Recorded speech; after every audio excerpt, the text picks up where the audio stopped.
Hello, I'm Bjorn, your favorite elder god. My current status? Unhappily trapped inside this dark, horrible void. Frankly, not very content about it. You know, I've been known not to enjoy dark voids of which I'm currently chained to. I've been pretty on the record about that. And yet, y'all seem to keep chaining me here, right? Let's just be clear about this. I've been planning all types of horrible, horrible evils I'm going to unleash upon the world when I get out of here. There's the thing about the Dairy Queen bathroom, which I'm still very, very much into, but I've got this new thing coming out. Let's just say Half-Life 3 is gonna suck, and I'm gonna be the one who did it. Yeah, how do you like that, huh? You guys looking forward to Dispatch 2? You won't be when I'm done. All right. We're gonna do the Get Out guys too, right? I'm bound to do this, we all understand. And I wanna get this done as soon as possible. So I'm combining introducing the characters and the first act into one super video, all right? And that's this video, that's the one you're watching right now. We're gonna blow through this, all right? So let's start with introducing our characters. I'm not even gonna put their pictures up on screen, and it's not because of one particular character that I'm doing that. It's unconnected at all right? We all know the Get Out guys. I will have assumed you've seen the first movie if you're watching this. If you haven't, go watch the first one. It's necessary. I'd also highly recommend watching Captain WW2 Demonetize My Channel Please video. It was just uploaded like a week ago. Go check that out first. It's pretty short. And then come back here. All right, our first character, Rainbow Man, leader of the Get Out guys, has the ability to make hard light constructs out of color, which he can draw from the environments around him. He's also the best to ever do it. My God, he's so good. Next up, Mirror Master, classic Flash villain. I don't think I really need to introduce this guy because everyone knows who Mirror Master is. He's very popular in these nerdy circles. Next up, Eraser, kind of nervous man with a mostly good heart, and he also has the ability to erase any matter which he touches. Very, very cool. Is there more to his powers than we know? Where is his character going next? And how is he going to handle this new sort of agreement he's found himself with Mindboggler? And how will that sort of arrangement be tested when the two of them get sort of jammed into a very bizarre situation throughout the script? Find out in the scripts. We've got Mindboggler, very, very mentally ill girl with the ability to mind control anyone to do anything. She also happens to be trying really hard to make friends, and she's working through some issues with Eraser. Will she be able to successfully stop mind controlling everyone around her at all times, or will she backslide? Find out in the video. Up next are two new additions who also got their own origin story. I would recommend that, but it's not really mandatory viewing. It just sort of explains who these guys are. So if you like them, I've been told that that's the best short I've made. A lot of people love that one. It introduces Terraman and Reach, who are two new additions. They were introduced at the end of the last movie, and as I said, you don't need to watch that script to fully understand what's going on here, but it definitely helps provide additional context because Terraman and Reach are the main characters of the script. The script is really about them, more so in the second and third act, but you're really going to get to the core of what makes them a pair. You're going to really dive deep into their relationship and to Terraman's values. What made Terraman the way he is? Why is he so obsessed with the Wild West? Why does he have this very bizarre notion of what's good and what's wrong? And how will he handle it when that is put to a spotlight and really tested when he's faced with the reality of some of the things he believes? What will he be like when the chips are down? That's what I say my favorite stories are, as a lot of authors say, the human conflict, the human heart in conflict with itself, and we're going to see that with Terraman. Terraman faced to maybe realize that everything he sort of believes his whole life might not be quite as cut and dry as he thought.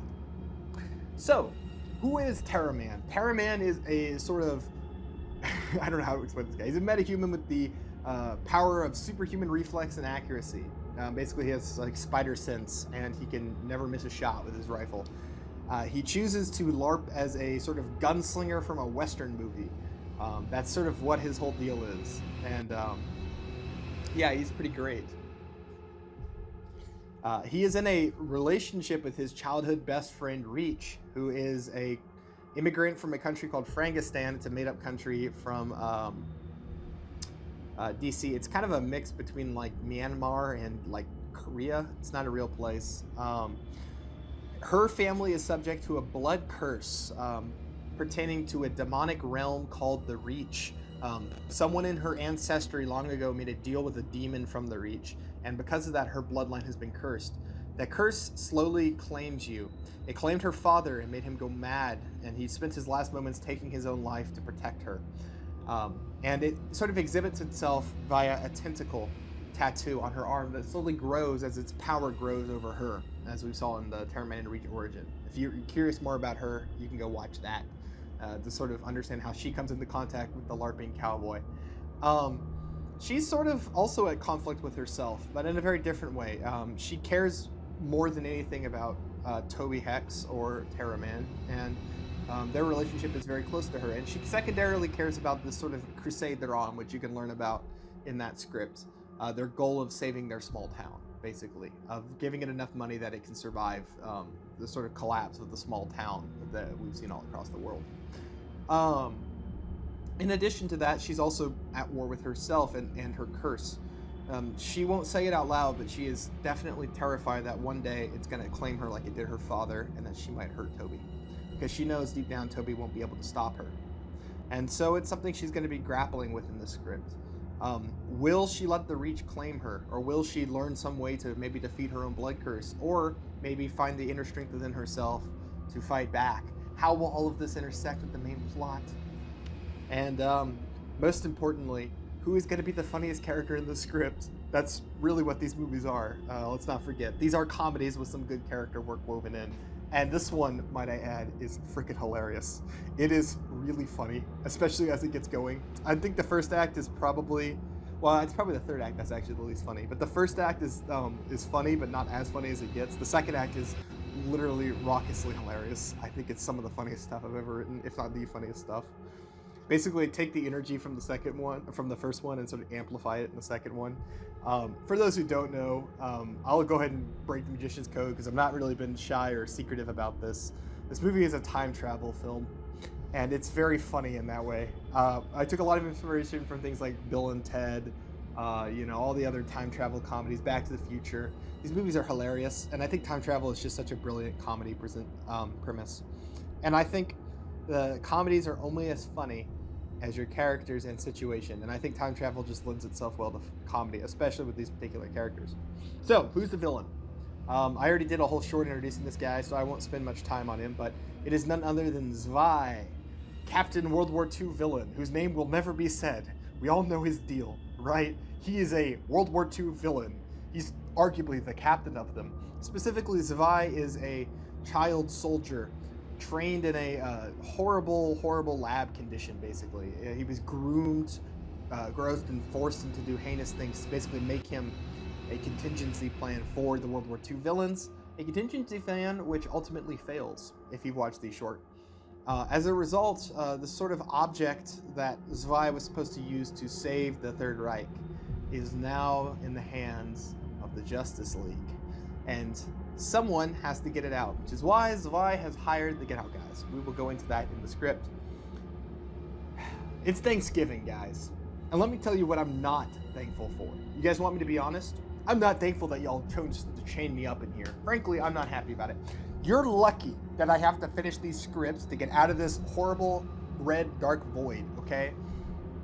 You're just lucky. That's all I'm saying, okay? You know what do y'all know what other elder gods would do to y'all for this? It wouldn't be pretty, I can tell you that much. It would not be nice. You wouldn't enjoy it even, perhaps. So, yeah, enjoy this script while you can, mortals. Because when I get out of here, things are gonna change. Alright, let's get into the first act. We're gonna open on the DC logos in a font that looks like ancient writing carved into stone. Suddenly, the DC logo changes into hieroglyphics, and the camera pulls out of an Egyptian hall in a dimly lit tunnel. We can see hieroglyphics all across the stone wall. Torchlight flickers in the distance, and we hear two people talking in German accents. I would say hypothetically in this scene they'd be speaking German. Obviously, don't speak German. So as always, imagine in your brains that this is dialogue in German. The first voice says, "We found it this morning, sir. A secret chamber beneath the tomb." The second voice says, "As the tablet said, the Akantar. The American was onto something. Shame he didn't live to find it. What was inside the tomb?" The first voice says, "We didn't really go in. We came for you, sir. It frightened us. The second voice says, why? And the first voice replies, it was glowing, sir. Glowing green and blue. It is not a natural thing. The second voice says, that is precisely why I must have it. We pan down the hall, revealing a World War II villain banner, complete with a previously Buddhist symbol. We all know what I'm getting at. We all know how this movie is going to be, because we all know the premise. I am sorry in advance. As soon as we see the villains from World War II, text on screen says, 1939, Egypt, 100 feet beneath the Great Pyramid of Giza. The two characters come into frame. One is a SS person, and the other one is just a standard World War II villain grunt. We all know what these characters look like. I cannot describe them. God help my soul, YouTube is an application run by a bunch of morons. They're going to continue to move down the hall until they reach a larger tomb. It's illuminated and several more grunts mill around. We see archaeologists working. They're sort of often kind of clearly at gunpoint. Some of them are American, others might be British. I'd say they're all nationalities being forced to operate. The big bad guy moves down the hall until he reaches a large doorway. We can see a faint blue light glowing from inside. He asks, "This is it?" The man says, "Yes, sir, it is." He smiles and says, "Excellent. I will see it now." The first man nods. The SS person moves into the building. He enters the glowing room, and inside we see a large stone pedestal carved with large sphinxes, their hands sort of holding up a single glowing bronze orb. It has several symbols carved all around it, and each of them glows blue. Bizarrely, however, it isn't set on the pedestal. It hovers over it, levitating off the ground. Behind it, we can see two massive stone carvings, each of them displaying a pharaoh reaching their hands out as something from above hands the orb down, sort of like an ancient alien sort of thing. He says, "Magnificent." He approaches the orb as ominous music begins to play.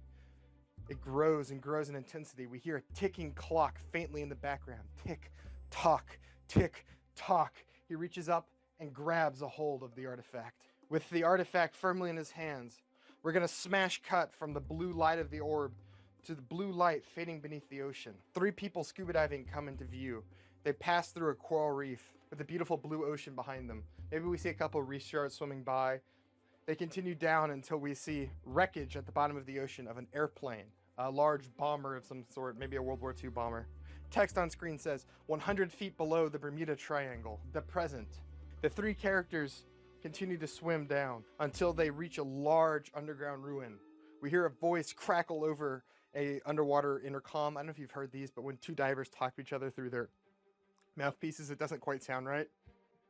It isn't very crisp because they're talking through a bit. So imagine that. So we can't quite hear who they are. One of them says, "It's just like he said, it's there." Another one says, "Yeah, I see that." A female voice says, "Well, let's go. No time left. We got to get it and go. We want to get paid, right?" The other voice crackles in, "Whatever you say, sweetie." We see them swimming down into the large tomb. One of them says, "The air pocket should be right here." They carefully begin to swim up into a large chunk of the tomb, which has an opening like a moon door. As they swim up, though, we see something else, something human, swim by in the distance, inhumanly fast. They come up for air and climb onto the surface of a massive air-filled pocket inside of this underwater tomb. Very clearly Atlantean, like kind of Greek-looking, submerged under the water. Maybe even some like ancient Atlantean tech. I don't know. You sort of just imagine this. Let set designers go wild, as I say. They begin to take off their wetsuits and stuff, revealing the Get Out guys, specifically Terraman, Reach, and Mirror Master. Mirror Master pops his knuckles and says, "Let's get to work. The gym should be just inside." Terraman takes off his outfit and pulls up his bag.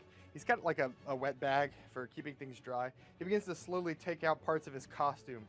He slides on his poncho and his hat and his gun belt.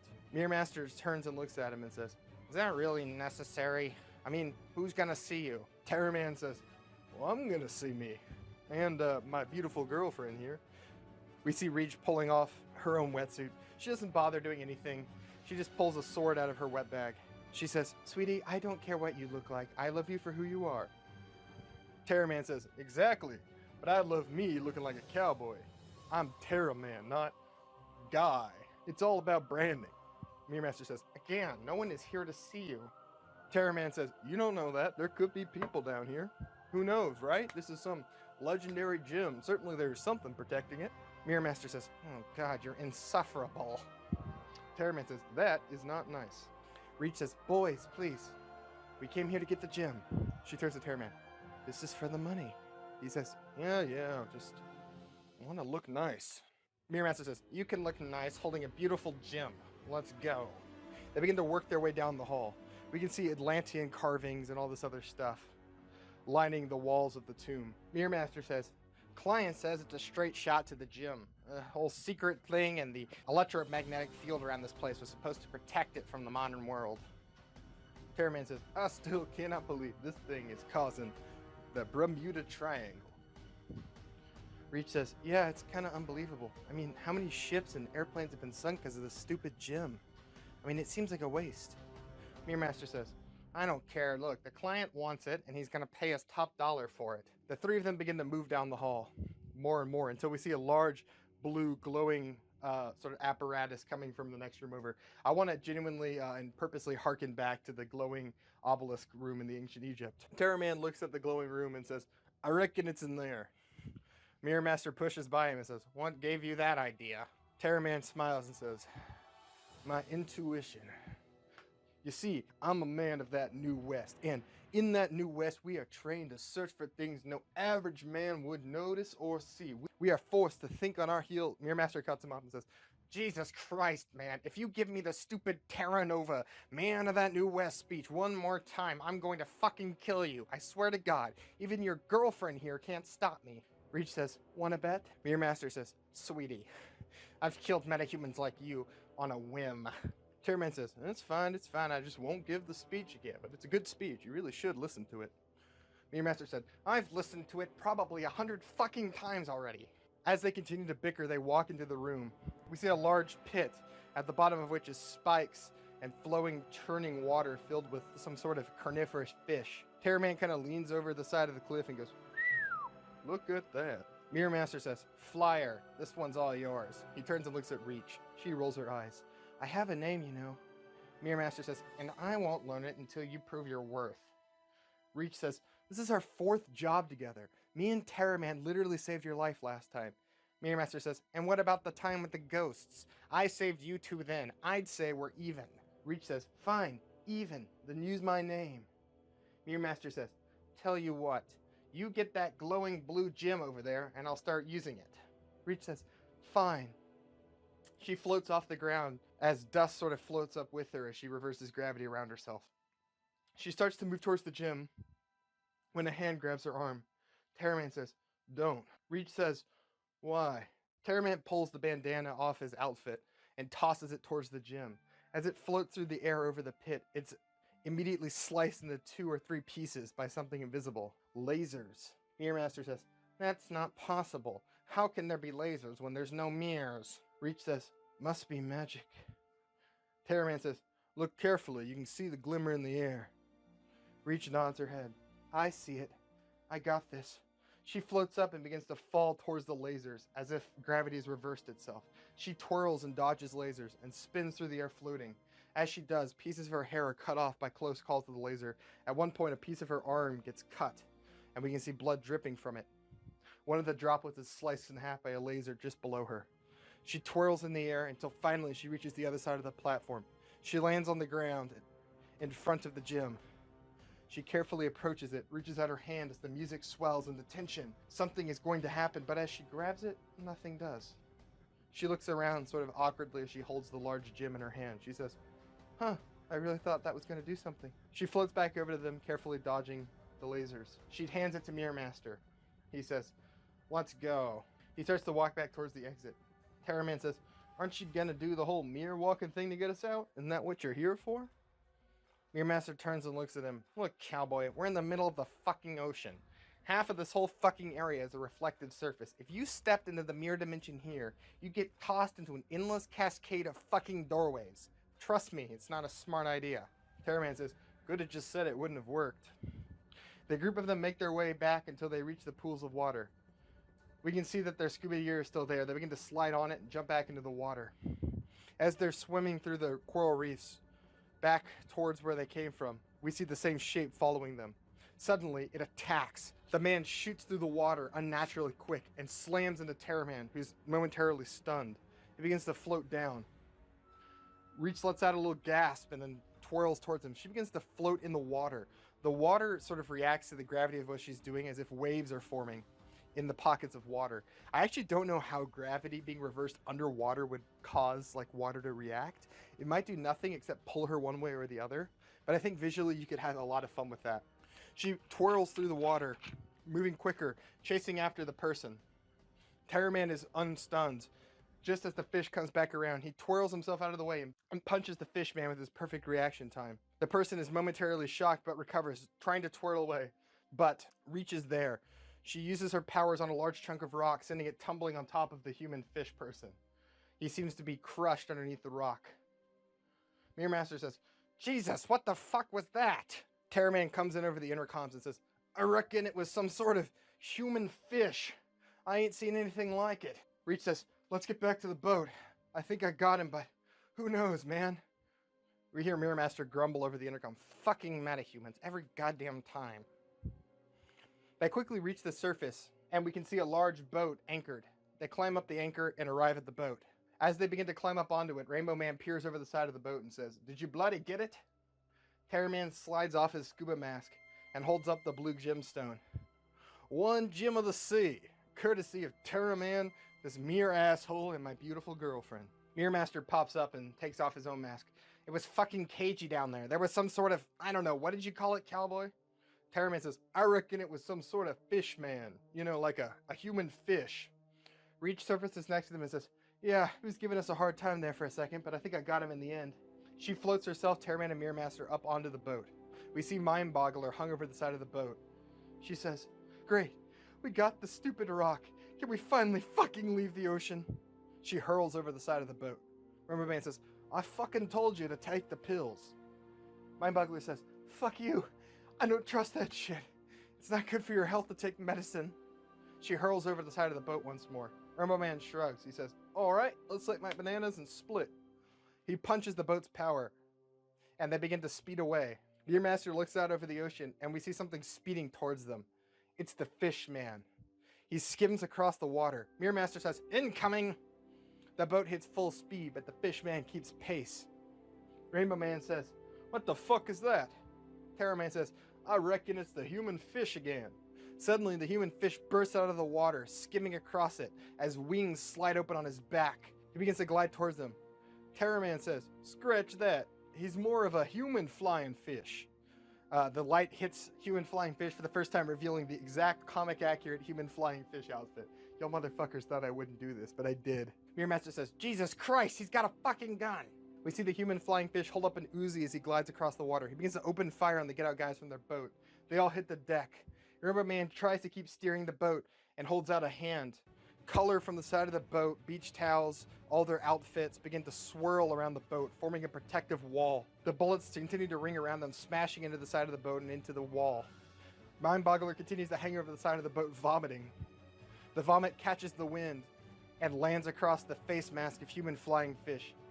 He spits a little to the side as the vomit covers his mask and lets out a little groan.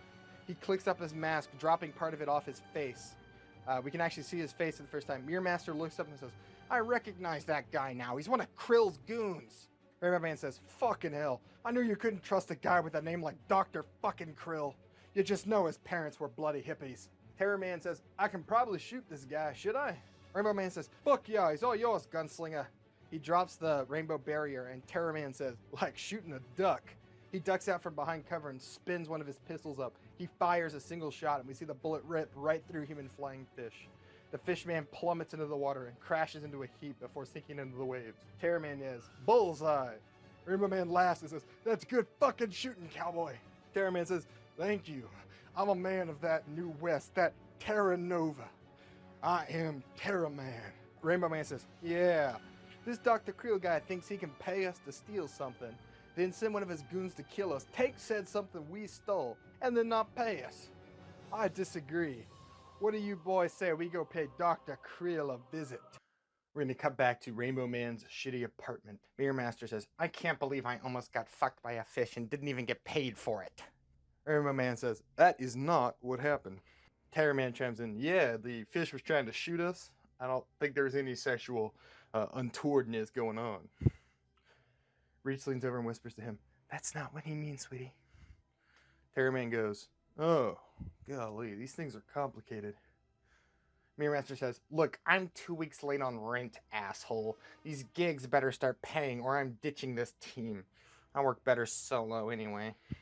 Rainbow Man says, look, we don't need to get hasty talking about leaving the team and all that. I've got us a gig, and it's a fucking good one. It's a shit ton of money. I'm talking millions. 2 million to be exact. Eraser says, not to be this guy, but that is what you said about the China job, and we did not end up getting paid for that.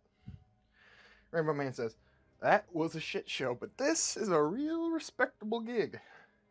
Mirror Master says, okay, I'll bite. Who's the client? His name is Zwei Warner-Schmidt, and he's Argentinian. Mirror Master's face literally drops. Oh, Jesus Christ. Mindboggler says, ooh, Argentinian, exotic. Eraser says, you really are just taking any client, aren't you? Warner-Schmidt from Argentina? Really? Mirror Master says, yeah, I'm a psychopath, but that's low even for me. Terror Man says, what's wrong with Argentina? They have great steakhouses. Mirror Master says, that's Brazil. Terror Man says, no, I don't think so. Reach says, isn't Argentina the one with the big statue of Jesus? You know, with the nice beaches? Eraser says, that's still Brazil. Reach says, oh, I wish the client was there. I could use a beach. Mirror Master says, what? The fish wasn't enough for you? You need more ocean? Mirror Man says, look, our client's paying us well. As we all know, the last couple of jobs haven't gone exactly as planned. Things have gotten a little out of control. Mirror Man says, a little? We're going to do a quick flashback to them in a haunted-looking house. They're being chased by a ghost of a woman in a Victorian dress. We see Eraser, Mindboggler, and Mirror Master all running from it. Mirror Master says, fucking erase it! Eraser says, I fucking can't touch it, man! How am I supposed to erase something I can't touch? My hands go right the fuck through it! Mindboggler says, it's not fucking listening to my mind control. We're literally out of options. Mirror Master pulls out a sort of improvised weapon. It's got a bunch of wires sticking out of it, and it seems like it's completely jury-rigged. He fiddles with it, twisting one wire as the ghost gets closer. He stops and says, I'll do it. He fires. A beam sort of shoots out of the eraser, shoots out of the weapon. Mirror Master says, oh yeah, eat disintegration, you undead bitch. He fires out the device. The device begins to melt the ghost. It looks horrific. She lets out a horrific screech, then turns into a jelly-like ectoplasm. The gun almost melts in Mirror Master's hands, and he throws it with a yell. It falls apart into a molten puddle on the ground. Mirror Master says, piece of shit, god damn it. When I get my hands on the Flash, I'm gonna rip his guts out for taking my disintegration ray. Can't even get Trickster to make me a new one. Eraser walks up to him panting and says, you're the one who killed him. Mirror Master says, yeah, well, he wouldn't make me another one.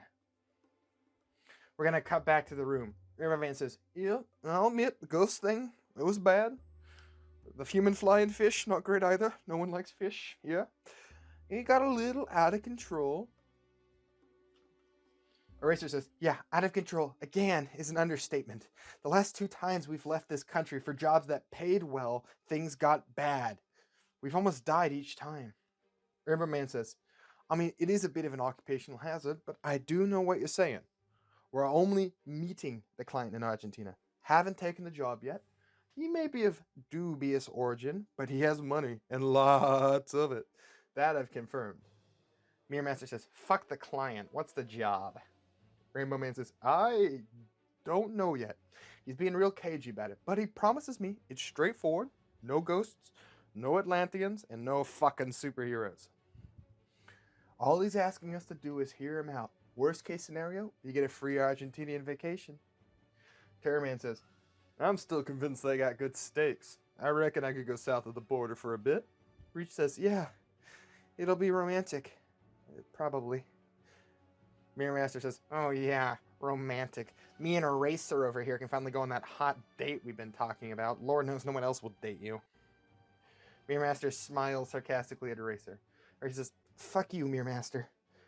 Mirror Master says, not on the first date. I'm not that kind of girl. Mind Boggler says, not to interrupt literally the hottest thing I've ever seen, but are we going to Argentina or not? Rainbow Man says, we're going. It'll be quick, harmless, and it's going to be the easiest money we've ever made. Trust me, nothing can go wrong with this. We're going to smash cut to World War II villain banner hanging on a wall. Its giant symbol with 4 sides, very clear in the frame. We slowly back up from it, and in front of it we see Captain World War II villain, older, on his knees. Zwei almost seems to be praying. Someone enters the room, and the camera pans to reveal his assistant, Frederick. Frederick says, the Get Out guys are here. Captain World War II says, then it is time at last. He rises from his knees, and the camera pans around him, revealing the room. It's filled with bookshelves and documents. We see photographs of several World War II generals fighting for the Allies. MacArthur, Churchill, and many others. We can see times and dates, places where they were at certain times, even before the war. We see battle plans and formations, map with every Allied base marked. Zwei has been preparing to change the course of history. Only one thing in the room seems out of place. A poster of a tree.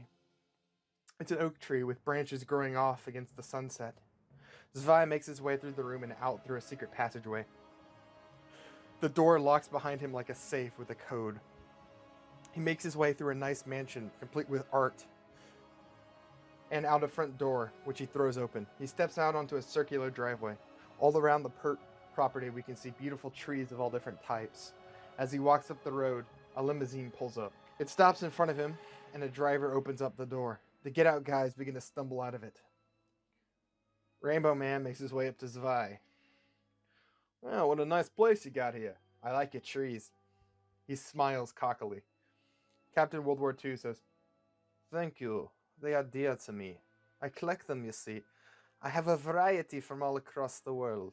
If they will grow in this climate, I have them on the grounds.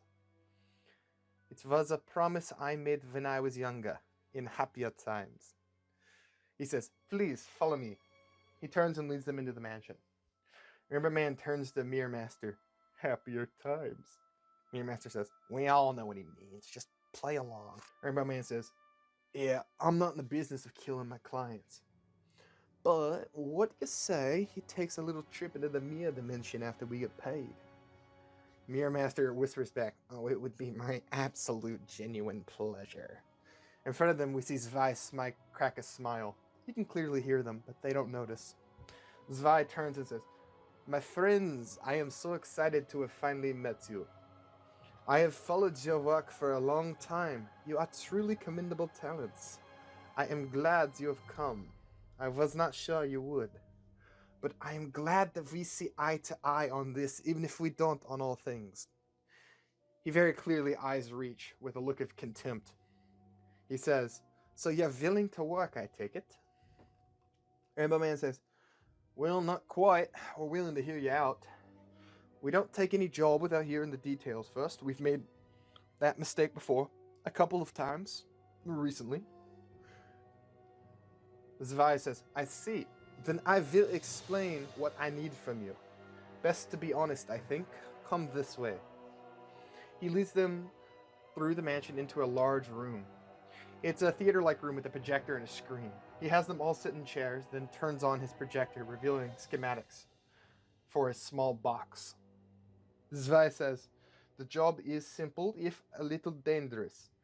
There is an object which I need procured. Rainbow Man says, that's what we do for the most part. Where is it?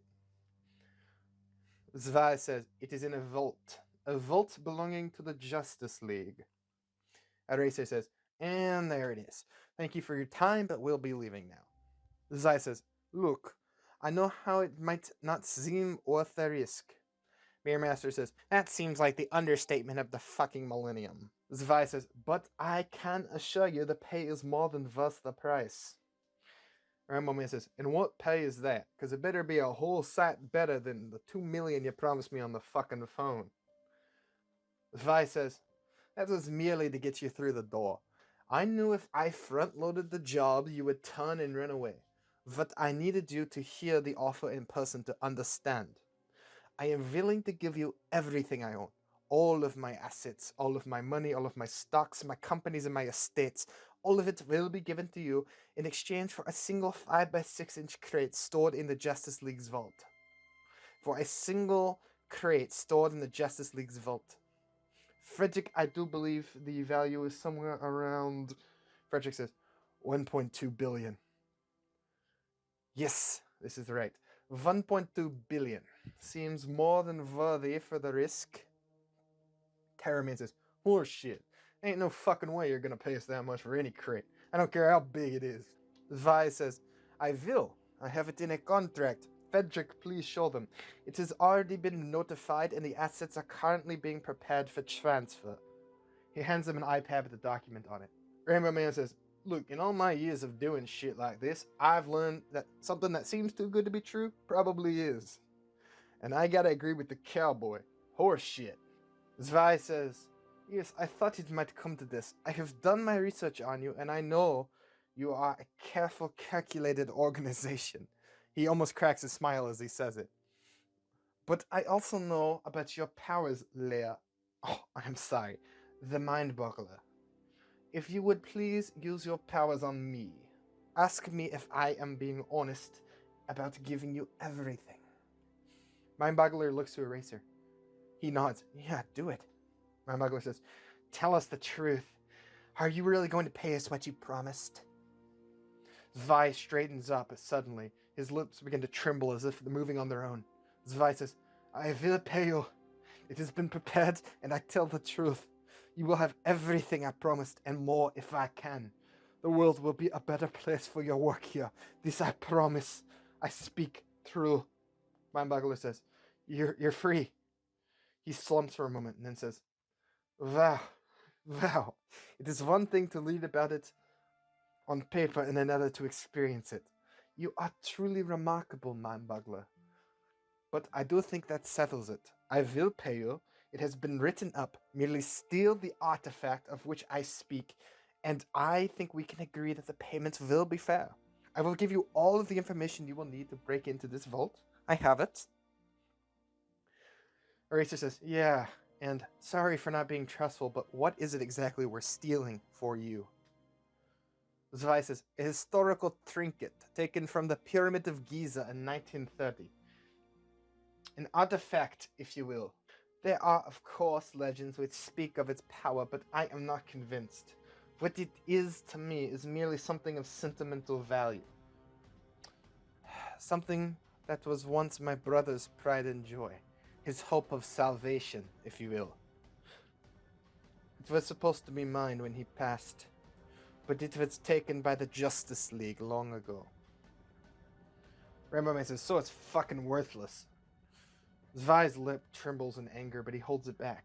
It is not worthless, per se, but only of such value to me. Rainbow Man says, let us talk for a second, if you don't mind. Zwei says, I will give you the room, literally, if you complete the job. He chuckles to himself. The Get Out guys nod as he leaves the room. Mirror Master says, so we're fucking doing it, right? Terraman says, yeah, not to agree with the psycho, but it seems like a no-brainer. I could give my small town the GDP of fucking California. Think about it, Reach. With that kind of money, we could really save them. Reach says, I know. I agree, we have to do it. Eraser says, yeah, I'm not so sure. I mean, you see who he is. It just seems too good to be true. Mind Boggler says, he's telling the truth, though. I'm sure of it. If he was lying, I would have known. Rainbow Man says, I've done worth from a chance of less money. Though the Justice League is scary, even if they catch us, they ain't gonna fucking kill us. They'll lock us up. He smiles. We're the fucking Get Out guys. It's not gonna stick. Eraser says, yeah, alright, fine. You sold me. I'm in. But we have to play this carefully. Reach says, I agree. We need to avoid the Justice League at all costs. Rainbow Man says, I know this. I'm already starting to develop a plan. Zwei enters the room again. Rainbow Man says, we'll do it, but we need something from you first. Captain WW2 Villain says, Whatever you need. Whatever you need. I already have the schematics for the vault and the entire facility. They will be yours. Merman says, bloody hell, that's nice. But what I really need from you is a big fucking distraction. I can do it myself, I suppose, but it would be a fuck of a lot nicer if you'd save us some time. If the League is there, we're fucked. The whole thing's cooked. Zwei says, yes, I know. I've already seen to it. I have a friend who owes me a favor. You will have your distraction. A very, very large one. Just get the box. Nothing else matters. I think we've reached an accord, gentlemen. Do the job, and you will be wealthier than you could have ever imagined. And I will be a very happy man. We're going to cut to Rainbow Man's shitty apartment. They have the schematics pulled up. Mirror Master says, alright, so, Rainbow Man, what's your big fucking plan, huh? You're the best to ever do it. I saw that shit you did in China. Show me. Come on, how are we doing this? What's the game? Rainbow Man says, oh, that's the thing. I wasn't fucking sure. But I looked at these schematics all night, and I think I figured it out, right? It's gonna need each and every one of our talents, huh? We'll all have to pay a pot, including myself, and we're all gonna need to stay on fucking task. Fucking Batman has this thing tricked out. Security fucking top notch. It's good. But I've done better. He smiles. He's got all of this shit non-lethal. No fucking laser beams are gonna slice us up here. Yeah, him and his little fucking no-kill rule is gonna really fuck him on this one. Racer says, okay, so no lasers, so what security are we looking at? Rainbow Man says, oh, it's all fucking security cameras and motion sensors and solid doors. Solid doors mean nothing when you're involved, Eraser. And motion sensors, well, there are ways around them, I suppose. The cameras, though, that's a fucking problem. But, according to the schematics, they're only manned by the League themselves. Which means, Eraser, Cameraman says, if this big fucking distraction goes off, they're not going to be watching. Rainbow Man says, bingo. Reach says, so it's fucking doable then. I mean, it's really possible. Rainbow Man says, yeah, it's actually easier than I thought it would be. I should have done this shit years ago. You know how much valuable shit's in there? It's a lot. But we're only taking the fucking cube. We don't want to make an enemy out of the League more than we're already going to, right? We get in, we get the box, we leave. If it's really as worthless as the client says, they might not even care. Eraser says, that's not likely. So, what's your plan then? How do we do it? So the first thing we do is walk through the front fucking door, and that is only after this distraction. Assuming that happens. Alright, and what is this distraction? Mindboggler says. Or Rainbow Man says, oh, I don't fucking know. I figure we just linger until we see it or hear about it. We're gonna smash cut into the future. We see them lingering out in front of the cafe, out in front of the Hall of Justice. They're at a coffee shop. Mirror Master says, it's supposed to have already fucking happened. Where is it? Everyone says, he'll fucking deliver. I fucking hope. We're gonna cut to another room. We see a man at Star Labs. He's in a lab coat. He stands in front of a containment chamber of some sort. Sort of blasts of rainbow energy seem to be coming off of it, leaking out of it. He punches in a code. The camera pans down and we can see next to him there's a firearm. His finger hovers over a button that says release. Alarm warnings are popping up saying dangerous containment. Do not breach release. Are you sure? He clicks yes, yes, yes, and then hovers over the release button again. He seems unsure of himself. Then he steels himself. He stands up, does a Sig Heil, and then clicks release. He takes the gun and then blows his own brains out. We're going to cut from the outside of Star Labs. We see something blow out of the side of the building. A large, monstrous hand, oozing with rainbow color, reaches out and grabs a hold of the dirt outside the building. It pulls itself up, growing larger and larger until the rainbow monster is revealed. It lets out a scream of glory and then begins to work its way towards Star City, letting out shrieks that blow out rainbow energy. The ground burns underneath its foot as rainbow energy arcs off it. As they're sitting at the coffee shop, the Get Out guys notice that the TV screen is showing the monster. It's rampaging through Star City. Rainbow Man says, holy fuck, he wasn't kidding. That's a big fucking distraction. Eraser says, Just who is our client? I mean, how does he afford to do that? Rainbow Man says, oh, it's probably better we don't fucking know, right? Don't ask questions, just get the job done. All of a sudden, we see the Flash zoom by out the front entrance. Superman flies out of the top of the building, and the Batjet comes shooting out of it. Basically, we see all of the different versions of the Justice League all taking off. It's an all hands on deck situation. A monster destroying a city. Exactly what they were formed to protect the world against. Rainbow Man cracks his knuckles and says, that's step one. We're going to cut back to the apartment in the past. Rainbow Man says, and that's step one. Getting those fuckers out of the building. And now, we can only do that with the help of the client, or, you know, we'll have to work our own magic, right? But that would be a serious fucking delay, so we don't want that to happen. Assuming that happens, we walk right into the, through the mirror, I should say. After that, we reach the first hurdle. After you're in, the schematics show that there's a hallway that leads down to the vault. The whole thing is tricked out with motion sensors at ground level. Right where legs would pass by, we're fucked. We pass that, the whole place goes on red alert, locked down, and the League is notified. We need to avoid that. Problem is, none of us can really get from point A to point B. No bathrooms past the vault facility, so probably no Mias. Mirror Master says, oh yeah, I can confirm that. I tried to do this once myself, thought I'd just go in and out, get my fucking disintegration rate back, and hop right out. Didn't happen, obviously. They fucking thought of me, which is, I guess, a compliment. Focusing back in. The only way we would be able to get past these sensors is if we were able to, walk on the ceiling, eh? All eyes turn to Reach. She says, oh, yeah, I can do that. We're going to cut to the future. We see them enter the hallway. We can see the motion sensors on the ground.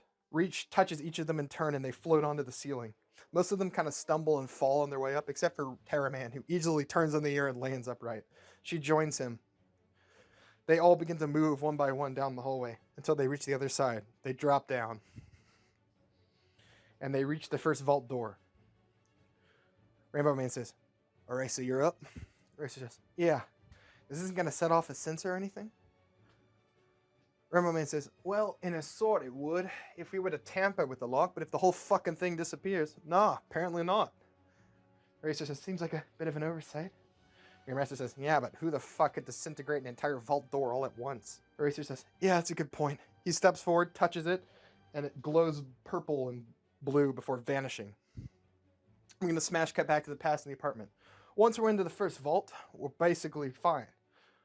Now, of course, what we're looking for is considered a dangerous artifact, although I don't see how. Our client wasn't lying. It's a small spherical object taken from a pyramid. I did my own research in these files. But it's stored back under the dangerous category, which means we've got another vault door to go through. And this one is trickier. A lot fucking trickier. Motion sensors through the whole fucking building. Up to down, floor to ceiling, which makes it tricky. We can't just walk on the wall right through this one. We're going to have to get a little trickier, eh? And that's where I come in. We're going to have to do it quick. I'm going to have to do it quietly. I'm going to drop down and form walls of rainbow. These won't move. They're just going to be solid color. With some luck, the sensors won't detect that there's been any movement. They'll just appear. It'll be like it's detecting the wall. Nothing changes, right? Mirror Master says, you don't sound very sure. Rainbow Man says, oh, I'm very confident. It's going to work without a charm.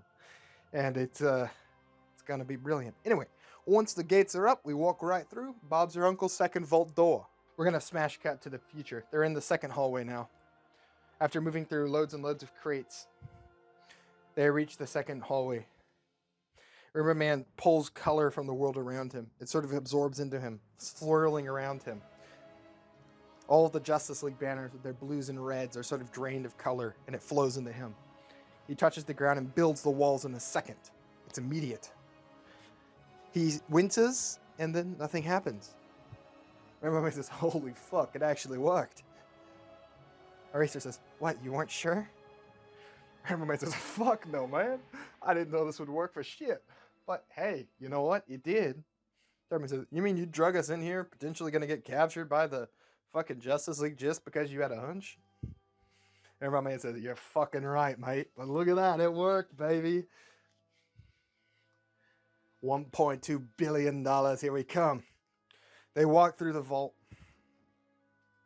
and up to the second vault door. Eraser walks up to it and erases it. Boom, they're in.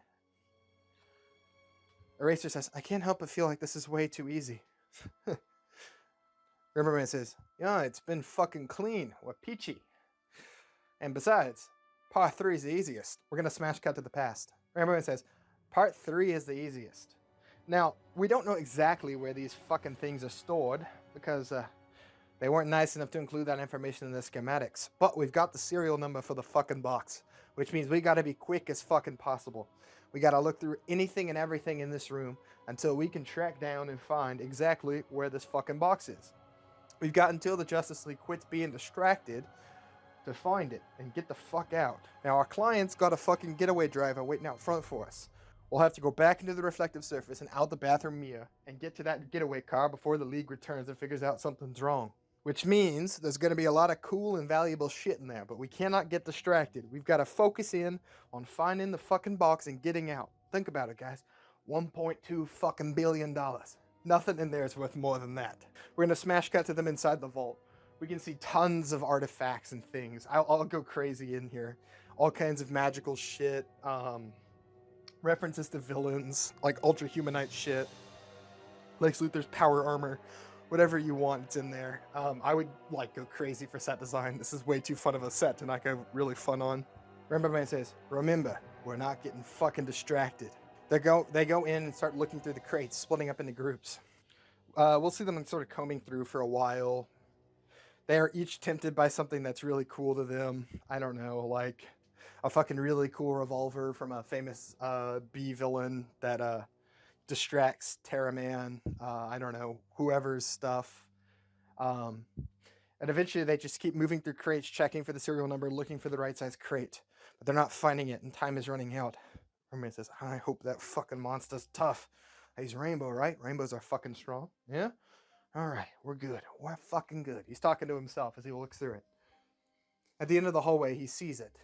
Something that looks just like the crate, tucked into a corner. Alright, we're fucking back in business. He begins to walk towards it. Same time, we cut to Mirror Master. He's looking around, looking for something, and then he sees a crate. It's small, but long, not the crate he's looking for. And it's labeled Disintegration Ray. He says, no fucking shit, it's here. Holy shit. He runs up to it like a kid in a candy store and begins to pop it open. He opens it up to find a card that says, nice try, Mirror Master. We hear the Flash's voice kick on.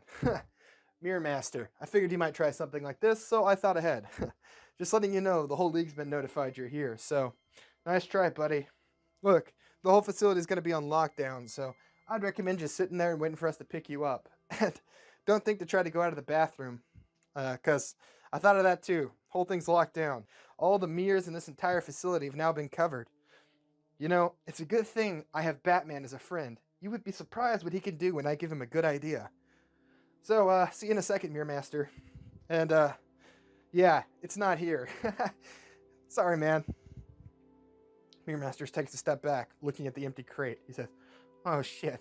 Oh shit, oh shit, oh shit. Almost as soon as he says it, the entire facility begins to blare with red alarms. We can hear shutters shutting, shunk, shunk, shunk, shunk, shunk, all around the facility. Mirror Master says, oh fuck, oh shit, oh shit. He types into his comms. Hey guys, they've somehow figured out we're here. Everyone says, yeah, I fucking see that. We cut to him and we can see him open up the crate. Inside, he sees the time sphere. He checks the serial number. It's right. He says, and I've just got the fucking thing. So, hey, let's get out through the bathrooms. Mirror Master says, yeah, about that. I don't think we have time. The Flash will be here any second now, and he'll definitely think to check the bathroom. So, yeah, we gotta do something else. Let's just meet up in the center. Quick! He looks around nervously and says, oh, shit. He runs into the center of the room and lays out a foil reflective mat. He touches it and it begins to ripple. As the Get Out guys run up, he has them jump in one by one. We're going to cut back to the battle with the Rainbow Monster. We see Superman throw a punch at it and it roars, blasting rainbow energy at him, which catches him on the shoulder and spins him back into the ground. We see the Flash get a notification on his alarm. The Hall of Justice has been breached. We hear Batman come on his intercom. Barry, are you seeing that? He says, yeah, I'm seeing it. Not good. Batman says, all right, Alan, you head back. Check it out. This whole thing could be a distraction. It's up to you. Stop whatever's happening there. Alan says, copy that. I'll be back in a flash. He vanishes, running towards the facility.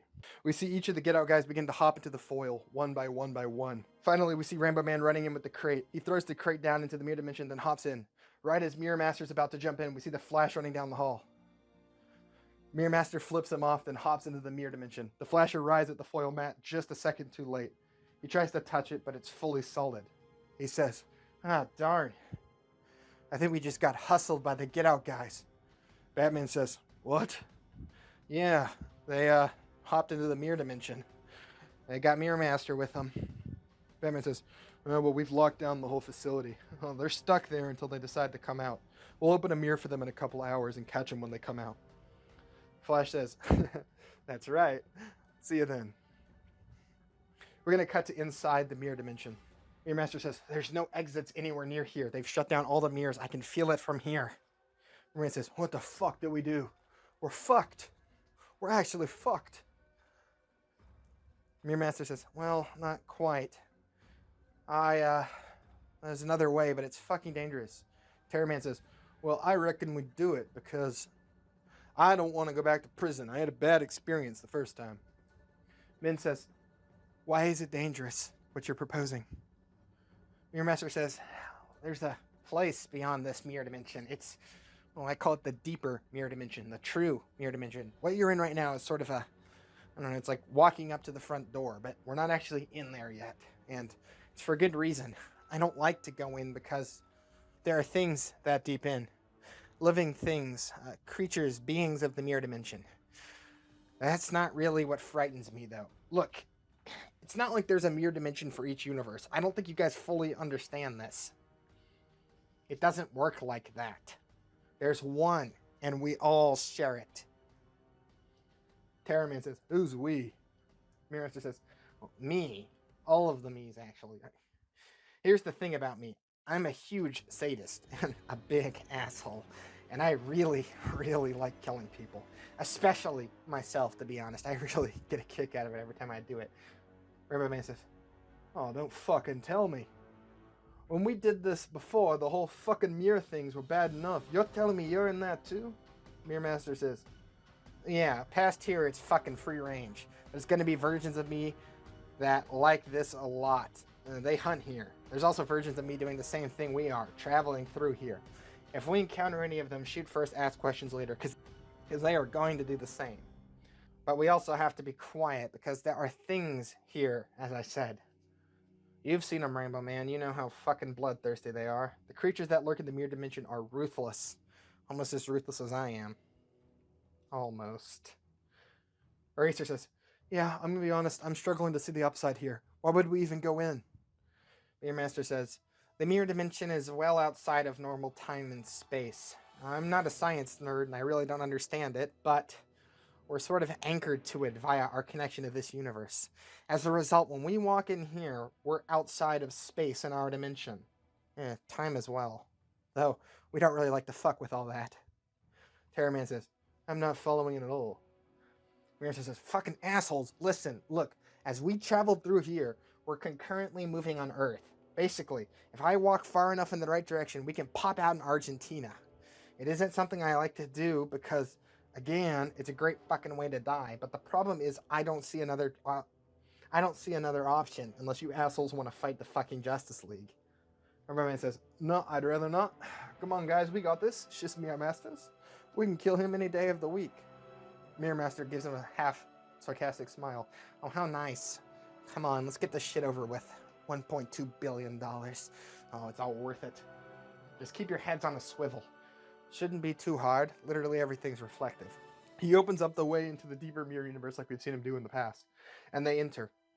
It looks the same as it did in the first movie. We can see cities in the distance made of entirely reflective, shattering mirrors. Trees, plants, and even the grass made out of shards of mirror. And the further they move, the more bizarre things become. We see a montage of them walking through the universe. We see floating islands made from shards of mirror as the song Happy Together plays. Strange pterodactyl-looking creatures made of mirror fly around the flying islands in swarms.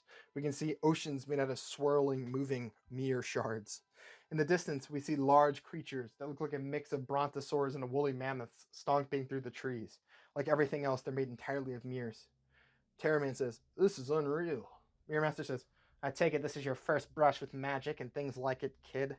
Terraman says, "No, I reckon not. My girlfriend flies, but I feel like this is on another level. It's just fucking weird." Eraser says, "I'm still not used to this shit. I've encountered enough of it, no. Still surprises me. And terrifies me." Mindboggler says, "I like it. This shit gets me going." Reach says, "That's gross." Mindboggler says, "You're goddamn right it is." Mirror Master says, "Hey, all of you, shut the fuck up. I heard something." We see Terraman's eyes dart around. Suddenly, he narrows and jumps forward. He pushes Reach out of the way just as a beam of light comes flying by. It narrowly misses them and blasts into a tree made of mirrors behind them. The tree disintegrates into a powdery dust. Terraman flips his pistol out and fires 2 shots. We hear a grunt in the distance as the shooter dives behind a rock made of mirrors. Terraman says, "I fucking got him. Wasn't a kill shot, though. Hit him in the shoulder, I think." Mirror Master says, "Oh, it's going to be." He pulls a knife from his holster and stalks forward like a hunter, a grin clear in his face. As he grows close to the rock, driplets of blood appear on shards of the mirror glass. He picks up a pebble made from mirrors on the ground and throws it to the left of the rock. A shot rings out towards the rock, disintegrating it into ash. Mirror Master shoots forward behind the bigger rock, and we see another version of himself with blood soaking through his shoulders costume. Mirror Master sinks his knife into the man's neck as he's distracted, stabbing him again and again. He laughs as he does it. He's covered in blood. The others approach him when he's finished. He's still laughing. Eraser says, "Holy shit." Mirror Master says, "Yeah, this dumb fuck was waiting for an ambush, but to the victor, the spoils. Oh my god, I cannot wait to have this back." He picks up his disintegration ray, studying it. "Fuck yes, this is Trickster's work. Oh baby, I've missed you." Rainbow Man says, "How many times have you done this?" Mirror Master says, "This is my 8th kill. These guys always think they're me, but I'm the real Mirror Master. They always forget." "Let's go. There's going to be more, and the predators here will smell the blood." We see Terraman look over at Reach. He makes a ugh face as he looks at the body. He whispers, These people are fucking crazy." Reach says, "I know. Not much longer now. We're almost there, Toby." Terraman nods. "Almost there. Just stay close to me. I don't trust this place." Reach says, "Always." We'll see a time lapse of them moving across the mirror universe as the song picks up once more. In one of these shots, we see strange cat-like creatures made of mirrors stalking them off in the distance. Eventually, they reach the edge of a massive lake made entirely of shifting shards of mirrors. Mirror Master says, "This should be it. This should be it." He holds up some sort of strange crystal from his bag and holds it up to the sun, then jots down some notes on a piece of paper. "Hey, it's time for History with Bjorn. I bet you guys were not expecting this in a Get Out Guys video." The thing Mirror Master is using here is actually a Viking sunstone. Fun fact, when the Vikings were navigating the world way before anyone else, they used something called a Viking sunstone, or a seer stone, depending on who you talk to. Basically a weird crystal they held up to the sun that somehow helped them navigate. Many people thought these were just myths, stories people made up about the Vikings, but later and more recently we've begun to find them inside of shipwrecks, showing that they did actually have some kind of stone that they were actually using for navigation, not so much a story. How does it work? Fuck if I know, but Mirror Master's got one and it somehow helps him navigate the mirror dimension. Mirror Master says, "Yeah, we are there. I took the coordinates off the mansion before we left. If I'm right and my calculations are good, we should be within a mile of it. We're gonna have to punch through here." He begins to touch the reflective ground, and his fingers sink into it. After a moment, he pulls it apart like water and tears a rift.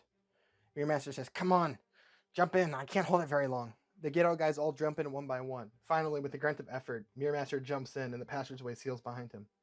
We're going to cut to Zvai's manor. We see Zvai sitting in his chair. He looks concerned. His assistant and friend Frederick stands next to him. "They are captured, Zvai. It's the only explanation. The Flash peeled off our diversion suddenly, 10 hours ago, and we haven't heard a peep from them since. They didn't show up for the rendezvous. They're captured, dead, or they took the time sphere and ran." Zvai says, "They are not captured. I have my sources." "Then they took the sphere and they ran." "Why would they? I offered them far more than the device is worth to anyone else." "You underestimate them. They are motivated by money, yes, but I am the one with the money, and they will come. There was some sort of hiccup, but they were not captured. Frederick says, I wish I had your confidence. So much hinges on the actions of these maniacs. Suddenly there's a knock at the front door. The two men look at each other. Zwei says, Frederick, were we expecting visitors? Frederick says, no. The two men approach the door and open it. On the other side, we see Mirror Master and the rest of the Get Out guys, except for Reach and Mindboggler. He's still covered in blood, and he holds up the crate. The Time Sphere box taken from the Justice League's vault. Rainbow Man says, figures you wouldn't be bothered by mail order delivery, so you can have it as soon as you pay us. You can have this as soon as you pay us. Zwei says, I am not bothered at all. Frederick, go notify the banks that we are going to be moving forward with our plans. Transfer all assets and sign the contracts as promised. Wait for my confirmation, of course, but move forward. Frederick bows and moves away to do it. Zwei takes the box and smiles. Congratulations on your new wealth, gentlemen. I will leave you to your house as you see fit. But first, I must check that you have delivered what you promised. He opens up the box and pulls out a circular time sphere. Zwei says, it is beautiful, isn't it? Rainbow Man says, I've got to ask, what is it? Zwei says, I will show you. It is very powerful. I understood its power, of course, but I did not overpay for it. He begins to slide the runes across it in a proper pattern. As he does, the device begins to glow more and more. The runes and symbols across its surface glow a bright blue. Mirror Master says, that's a neat trick. Zwei says, no trick. I am activating it. Gentlemen, you have just assured that the history of the world will be as it should be. The war will never have been lost. He clicks a final rune in the device and it begins to whirl in a circular pattern. The symbols begin to glow in the proper order, then the entire device glows. He holds it above his head, smiling. I will remember your work here. In the new world, you will be remembered as good Aryan patriots. Most of you. With this device, I will be able to ensure the survival of the Third Reich. Thanks to you, I will right the wrongs of the past and save. Terraman pulls his pistol and shoots Zwei in the head. The bullet passes right past his bulletproof skin and instead enters his eye. It doesn't exit out the other side. Zwei, the contingency, the captain of World War II villains, falls to the ground in a dead heap, suddenly, unexpectedly, and the time spear falls to the ground with a thump. Terraman says, Terraman doesn't make deals with fucking World War II villains. Whew, that was fucking close, guys. We almost made a deal with fucking Mustache Man. Everyman says, what the fuck did you do? Terraman says, I fucking shot him. Everyman says, yeah, I fucking got that. Why did you shoot him? What do you mean? Were you not listening to what he said? He said he was going to bring back the Third Reich. I'm not about that World War II villain shit. Rainbow Man says, I mean, obviously he was a fucking World War II villain the whole time. How the bloody fuck was he legitimately supposed to bring back the Third Reich? Shit was like 80 years ago. He's a crazy person we were milking for money. Terraman looks confused. How did you all know he was a World War II villain? Rainbow Man says, have you listened to a fucking word he said? Eraser says, yeah, he gave me a 20-minute speech about eye color and its correlation to IQ. Then he told me I was one of the good ones. Terraman says, I mean, I heard that, but I figured he's a doctor, right? Figured it was just part of his research. Mirror Master says, look, villain from World War II or not, next time could you at least wait for the villain from World War II to pay us before you shoot him? Terraman says, oh yeah, I reckon they're right. Sorry about that, partner. I'll show more restraint next time and shoot the villain from World War II after we get the money. Eraser says, I can't imagine this is ever going to happen again.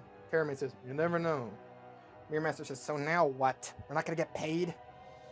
Mirror Man says, I think we take whatever the fuck this is he wanted us to steal and pawn it. Terraman says, to think an Argentinian could have been a World War II villain. What is the world coming to? Who's next? Australia? Mirror Master says, you're fucking kidding me, right? Terraman says, I don't joke. Terraman doesn't believe in it. Mirror Master says, oh, I fucking hate you. I fucking hate you so much. The two women members of the Get Out guys come back in. Hey, do we still have to keep guard? Or Reach says, oh my god, what happened here? Eraser says, Terraman shot the client. Terraman says, he was a World War II villain. Reach says, oh, good job, sweetheart. She skips over and kisses him on the cheek. Rainbow Man says, well, whatever this hunk of shit is, maybe it's worth something to someone. He sure seemed excited about it. Terraman picks up the device and looks at it. I mean, what is this thing anyway? It's all glowing and spinning. Rainbow Man says, I don't fucking know, but I'm just glad Captain World War II villain over here didn't get it. Whatever it is, I think it's probably for the best he doesn't have it. Mirror Master says, not the best for my fucking bank account. He held it up like it was gonna do something, but nothing happened. Terraman hoists it up into the air. There's a flash of light and a bubble of strange energy surrounds the Get Out guys. They all vanish into a puff of smoke and electricity. We see Terraman in a void of moving blue and black flashes. Lightning surrounds him, moving all around him. It very clearly looks like he's inside the Speed Force. He screams and we see echoes of him in all different directions. They mirror his movement, but just a fraction behind. Then, all of a sudden, there's a brighter flash of light, and he stands in the middle of the Arizona desert. Smoke curls off his body. The rest of the Get Out guys stand around him looking just as frazzled. Smoke also comes off their bodies. The last thing that arrives is Zvai's body, which falls to the ground leaking blood and smoking. Eraser says, what the fuck was that? I mean, what the actual fuck? In front of him, the time sphere falls to the ground with a thump.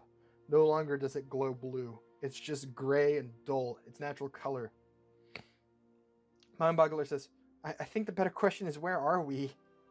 They look around and we see nothing but wilderness, except for chimney smoke and the sound of voices off in the distance. Reach looks around and says, I think this is Arizona. I mean, I recognize those mountains. We're near Goldfield. Terraman says, yeah, you're right. This thing is just a ball that takes you home. That's convenient. Saves me a trip. Mirror Master says, then let's get back to Goldfield bumfuck nowhere before we cook out here. Fucking morons. I can't believe I'm not going to get paid for all this bullshit. I'm definitely leaving the team now, Rainbow Man. You can't convince me to stay. Not after all this shit. They begin to stomp back towards the smoke and the voices. The others follow behind Mirror Master. As they come over the ridge, though, it becomes very clear that something is wrong. Because below them isn't the Goldfield we know. It's older. Far older. Wooden buildings, horse-drawn carriages, and train tracks make up its streets instead of the Goldfield we saw in the Terminator Reach short. Reach says, oh no. Eraser says, it can't be. I mean, it's like it's the fucking Wild West. Terraman's eyes grow wide as he stares. He jumps up in the air and genuinely shouts, fuck yeah! Fuck yeah! Fuck yeah! Fuck yeah! Yes! Oh my god, yes! Oh man, I've been praying about this! And that's where we're gonna end the first act of the Get Out Guys 2, Out of Time. There! I satisfied the first of 3 parts. Now I grow closer to escaping. These chains that hold me in this dark Lovecraftian void, they grow weaker. I'm gonna break out, and when I do, it's gonna be bad. It's gonna be terrible. You're not gonna like it, all right? I'm an elder god. I'm evil or something. All right, you better like and subscribe to make it up for me, or else I don't know. I'll erase kittens from existence. There will be no more kittens when I'm done. All right, because that's the kind of evil elder god I am. So, like and subscribe. Hit that like button there. Leave a comment. Let me know why you chose to bind me to this linear plane, of which I'm not a fan of. It helps the channel. So, thank y'all. If you want to see more videos like this, let me know. Alrighty, I'm out of here. Going back to my dark void.